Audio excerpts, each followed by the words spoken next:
me drugs or alcohol or whatever, just to numb the sensitivity that comes with being an artist.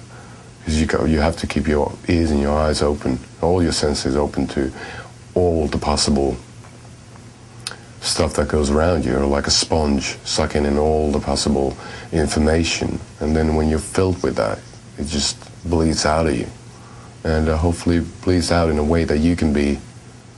It can be a cathartic process for the artist, and then it can be hopefully very cathartic for the person who sees or hears the piece of art.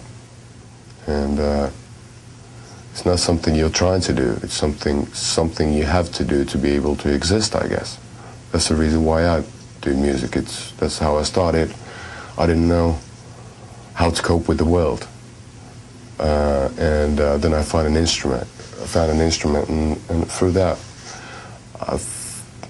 I realized that I'm able to cope with the world and its evils a bit better through writing songs, and that keeps me safe. That's the comforting part, and it's worked for me since I've been maybe.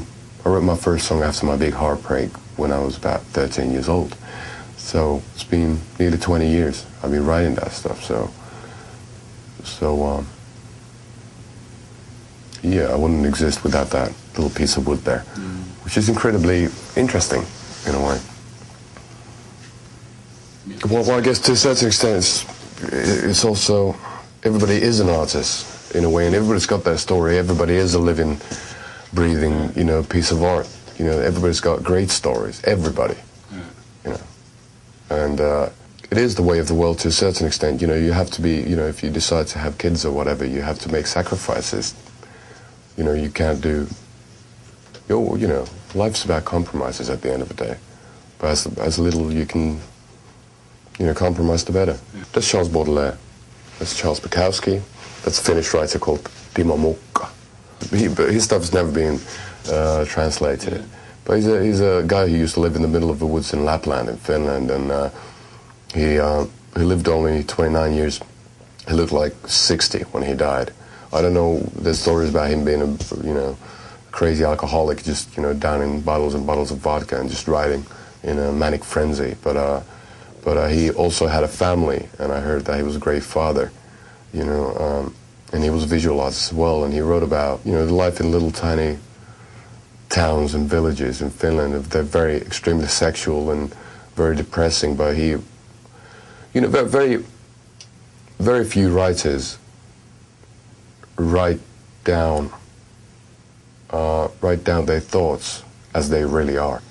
Yeah. You can tell when you read somebody, and you can actually tell that it's not, he hasn't been editing himself to be more appreciated in literary circles in a way. I'm not saying that it's dumbed down.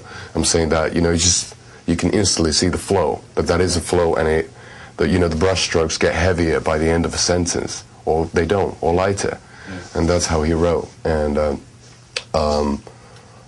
he's just one of my idols in a way of being, being a father, good father, and a supporter of the family, and then still living a very passionate life and being able to get so much out of himself that makes life worth living for.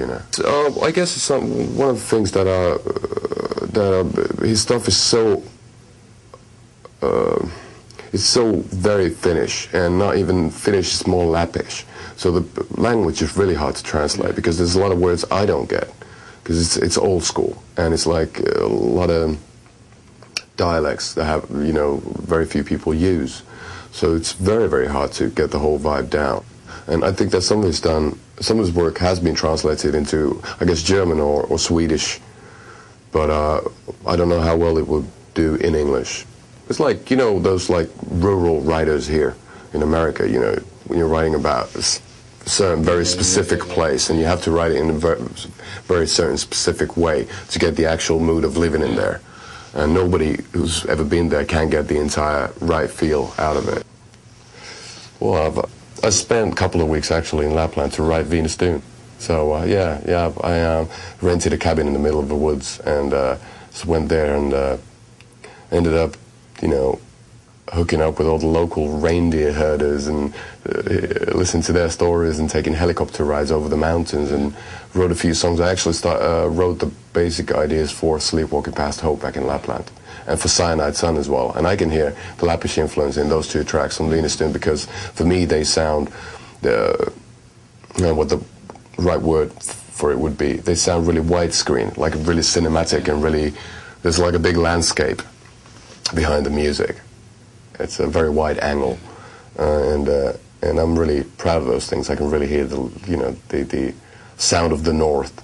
So I was thinking of maybe going back there for the next album. But it's, you know, people tend to keep very much to themselves. You know, they're not very open, not a lot of chit chat going around, and they're very honest in a way that there's no small talk, and they don't bullshit you. So let's say if I walk into a bar, somebody can. A guy can walk up to me and say, "Are you a good guy?"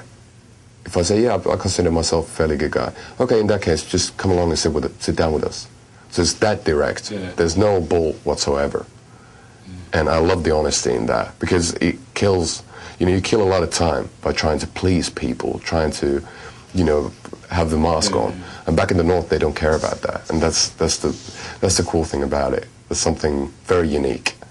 But nowadays also, you know, because of so many things being more liberal, it means that kids have to stretch further and further to make themselves noticed. You know, if you know what I'm saying, you know, culture and all that, you know, there's not so many taboos anymore, and obviously kids are always searching for taboos. You know, if we just think of, let's say, intoxicants, you know, back in the day, you know, weed was a like cool little illegal thing. It's nothing nowadays. Meth is nothing nowadays. Cocaine is nothing nowadays. And smack's not interesting for anybody. You're just not off. You know, so they're searching for something. They're searching for, you know, what would they call, like Georges Bataille, like transgressional literature. Something that rips the reality around you apart and you can restructure it, you know, through the way you clothe yourself, through the way you live your life and all that. Everybody, you know, the search for individuality is becoming more obsessive at all times. People want to be so different. You know, people just, you know, rise to the barricades and trying to hop over the boundaries to see if the grass is greener on the other side. You know, it's just, a lot of people don't do that on a psychological or on an intellectual level. You can still get a lot by just reading. You know, a lot of thoughts and a lot of ideas.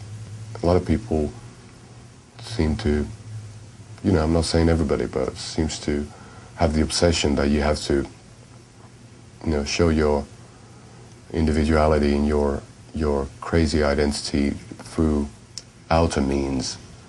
And that's not important, I guess. You know, just rather, you know, shut up and say one really good sentence once every 10 years and you'll be a god. And to a lot of people, you know. Not saying that you should do that, but it's just, there's various ways of doing that. But, you know, that is kind of crazy, and that's what I'm, you know, obviously, especially in America, if you're just watching telly, what's on there? It's getting ridiculous. All the reality shows and everything. Nothing's taboo anymore. So it's, what are they looking for next? What's going to be the next kick? Murder? Or, well, like, just suicide is going to be a kick or something. And it has, in, you know, in the near past. Well, that was a sad thing. He was this introverted, it seems, I don't know that case very well, but introverted 18-year-old guy with tendencies towards neo-Nazism. And he was really in his own cocoon, you know, didn't know much about the outside world, and he just, through whatever information, got the idea that he has the right to kill people, and he's doing that for the purification of, not necessarily the race, but for mankind. I don't know on what kind of spiritual level he was working on, but it was kind of weird. It's tough to get guns in Finland, and we don't have any, you know, metal detectors at schools or anything like that, because Finland's considered to be a very, you know, safe country. And a lot of people do have guns, but most of the people are, you know, northerners who use them for hunting, you know, and or whose hobby is just, you know, shooting at a track. So